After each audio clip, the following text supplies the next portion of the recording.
வணக்கம். அணிப்புகழ் 1872வது புகழாகும். பரங்கிரி இறைவனுடைய பெண்ணாகும். தந்த தந்தா தானந்தன தந்த தந்தா தானந்தன தந்த தந்தா தானந்தன தானதான சங்கையொன்ற எழும்படி பண்பினன்பால் திரும்புவ தந்த பொற்காசு தங்கை கொடுரவாடி தஞ்ச பொந்தாறு மங்கைகள் இன்ப தும்போடு கண்டிட தங்களின் காலடைந்ததி வளமாக அங்கையின் செவ்விருந்தன ஒன்றறிந்த அமர்ந்தன அன்றுடன் கனவும் புகழ் மகனோடு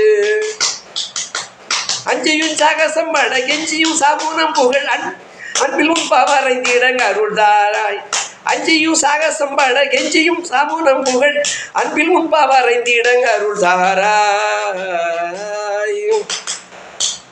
அங்கு நான் கரந்தனில் நின்ற செந்தூர் விரைந்துடன் வந்தழும் சீர்குழந்தையின் எழில்வாயும் வண்டினம் போல் மொழிந்திட அன்றரும் சிறுவழங்கீடு மங்களம் சூழ் பரங்கிரி முருகோனே மங்களம் சூழ் பரங்கிரி முருகோனே பங்கம் ஒன்றை ஒருங்கிய பண்புடன் கொண்டருங்கிய பந்தமுடன் சூழ்மடந்த மணவாளா பங்கம் ஒன்றை ஒருங்கிய பண்புடன் கான் நெருங்கிய பந்தமுடன் சூழ்மடந்த மணவாளா பண்டு துன்போ துயர்ந்தவர் கொண்டவன் சுரு இறந்திட பம்பரம் போல் சண்டை செய் பெருமாளே பம்பரம் போல் சண்டை செய் பெருமாளே உந்தன் அன்பு பண்பும் கண்டு உனை வணங்கும் அன்பர்க்கும் ஏழைக்கும் என்றென்றும் நன்றருளை தந்திடு கந்தா குமரா சிவன் மைந்தா.